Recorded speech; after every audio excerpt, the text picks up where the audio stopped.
Electric and a bunch of other media have reported that Tesla is going to build a Gigafactory in Mexico, or is very likely to do so, and they've provided some evidence on why that's going to happen. Apparently, Elon is there now to do the deal. Is this true?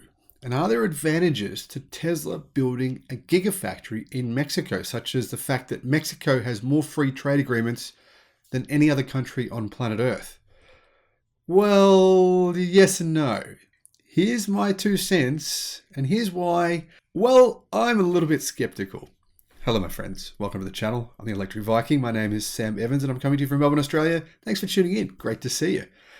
As you can see, this report has me a little excited. And when I first saw this report this morning, I thought, okay, here's my initial judgment. I initially came up with a judgment, and I thought, well, here are my reasons for thinking X. And I thought, hang on a minute, no, get rid of those.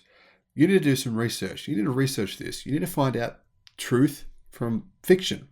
What are your preconceived ideas on this? My preconceived ideas were, I don't think this is a good idea. Those were my preconceived ideas. Now, I already think it's not a good idea for car manufacturers to build factories in Mexico because I literally think it's unlikely you'll qualify for the tax incentives, the IRA, in EV incentives in the US. I believe that Ford won't qualify for those for the Mustang Mach-E. Even though some people are trying to say, the US government is negotiating with Mexico to see if they're going to qualify. That's not going to happen because, well, it's not part of the agreement. Manufacturers are told the United States. And I don't think the US population is very happy with this whole concept of just outsourcing manufacturing, labor, factories, everything else to Mexico. That's what General Motors, Ford, and Stellantis, that's what these guys have been doing, right? The whole point of the IRA was to bring manufacturing into the US or Canada. And I don't think people are going to consider that okay. So I think it's highly unlikely Tesla will build vehicles in Mexico or anything in Mexico in order to sell those products in the US or Canada. So therefore, we have to consider only one market, that is Latin America. And yes, the Latin American car market is fairly big. The Latin American population is massive. I mean, Brazil itself has nearly the population of the US. Well, not nearly, 220 million people in Brazil itself. So that's 2/3 of the United States population. That's a big country. You would think that would be a big car market because the US car market is massive. I mean, it's the second biggest car market in the world in terms of actual countries. Obviously, China is first by a pretty big margin. The US is second. But unfortunately, the truth is that's not the case. Brazil only has a car market of around 2 million sales per year, which is pretty much nothing, a pretty small slice in comparison to the US car market, which is more than 14 million vehicles per year. 16 million in a good year. Now, I don't think we're ever going to see those good years again, so let's just go off that 14 million figure. That's still 7 times higher than the Brazilian car market. So is it actually logical for Tesla to build a factory in Mexico? Well, first, let's look at the facts. Let's have a look at what is being claimed on why people are saying Tesla will build a factory in Mexico.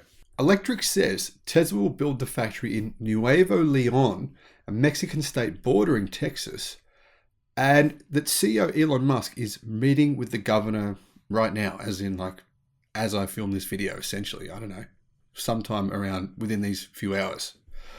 Earlier this year, people crossing the border between Texas and Nuevo Leon were surprised to see not just the usual marked lanes for cars and trucks, but also ones marked Tesla, pictured above. Now, when I first read this, I was like, well, these illegal immigrants? Is that what you're talking about? They're talking about people driving across the border.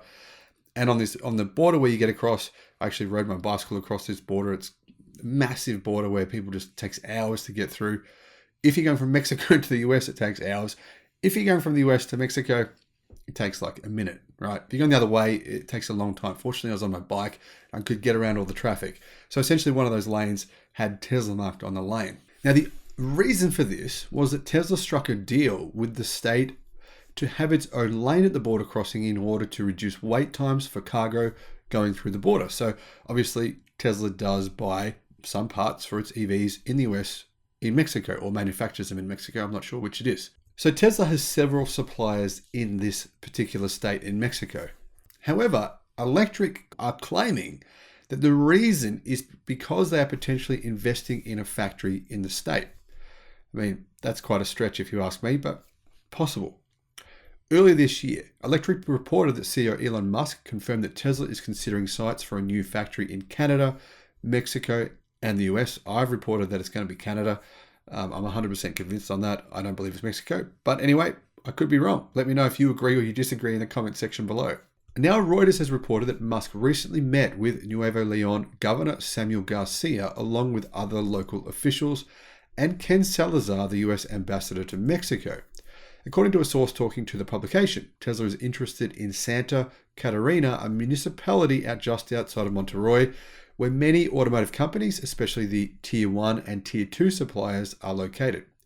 Now, if this is the case, I think I can see why they'd want to consider being there potentially, or why Electric thinks they would. But it would be tough because, I mean, realistically, how many people there are going to say, yeah, Tesla will work for you? Tesla would have to be poaching people from other companies, surely. Surely the workforce is, largely already employed, right, in these particular jobs. So Tesla would have to be paying more for these employees if that's their plan. Now, this factory is located 400 miles or a 7-hour drive from Tesla's Gigafactory in Texas in Austin. And the publication couldn't say what Tesla would be investing into the region, but as previously mentioned, Tesla has been considering Mexico for its next factory in North America. So, based on Tesla's plans, they need about 8 more gigafactories by the end of the decade. And of course, Electric is implying that Tesla plans on building a gigafactory in Mexico. That's the implication of their article. And people in the comments section got all worked up and heated about this for various reasons. Quite humorous reading the comments. Some of them are just so far insane that it feels like your brain has been zapped by, I don't know, some kind of brain zapping tool to make you stupider by reading. So I suggest don't waste your time. Anyhow, the key point here is it a good idea for Tesla to build a factory in Mexico, a gigafactory to build cars? Obviously, Electric implies it would be one of their 8 additional factories that they need.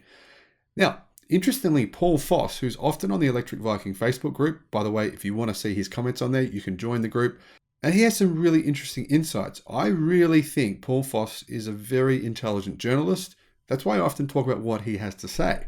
We often agree on many things.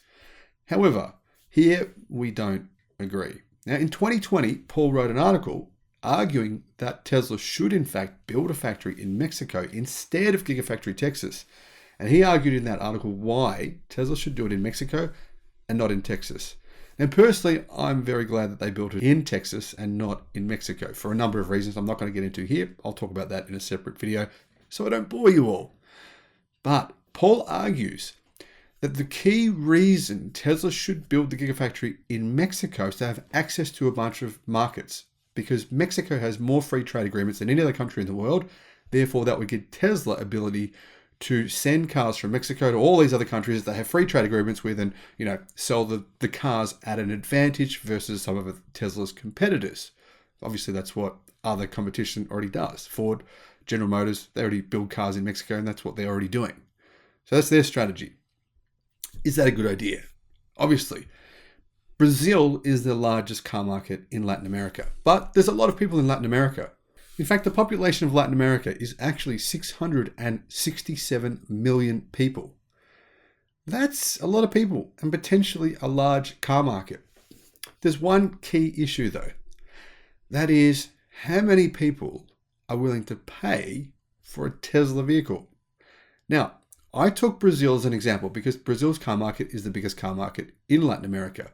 In Brazil, they sell around 2.2 million cars per year. But the issue here is, and it is a pretty significant issue, the 3 best-selling cars in Brazil cost an average sales price of $12,000. The top 10, if you put them all together, the average price is $17,000 US. So you would have to sell your car, well, I don't know, you would think fairly affordably to be able to access this market. But hey, this is only Brazil. So I did some more research. And I looked at the top 10 countries globally where it is most difficult to own a car. Now, a study by Scrap Car Comparison yielded results on the difficulty of acquiring a new car in different parts of the world. The analysis included 40 countries where not only the price of an average car, such as a Volkswagen Golf or a Toyota Corolla, was considered, but also the cost of insurance, repairs, and fuel in relation to an average annual salary of each country. Now, of the 40 countries considered, The 10 countries where it is most difficult to own and buy a car are Turkey, number 1, Argentina, number 2, number 3, Colombia, number 4, Uruguay, number 5, Brazil, number 6, Ukraine, number 7, Guatemala, number 8, Russia, number 9, Mexico, and number 10, Costa Rica. So, most of Latin America was included in that list. Unfortunately, the average sales price of a vehicle in Latin America is actually around $12,000 to $13,000. This is a car market that Tesla could definitely go after, potentially in the future with a cut-priced Model 2 or a Model A. You know, the car they plan on selling for $25,000. Could they make them affordably in Mexico? Of course, to make those vehicles, they've got to do it in China as far as we know now, right? Using CATL batteries. Could Tesla potentially ship over those batteries from China, you know, set up the Gigacasts in Mexico? Okay, sure, they could. Is it worth building a Gigafactory in order to access that market? Well, if you're Tesla and you love high margins and big profits, I'd say probably not. I think this story is unfounded and highly unlikely. But hey, I could be wrong. I'm just looking at the facts. I like to do that. Not everyone likes that. A lot of people prefer different information. So if you have some different information to share, let me know what that is in the comments section below. Do you think Tesla would consider a Gigafactory in Mexico? And if you do, why? Have I missed something? Thanks for watching. Have a great day. Bye-bye.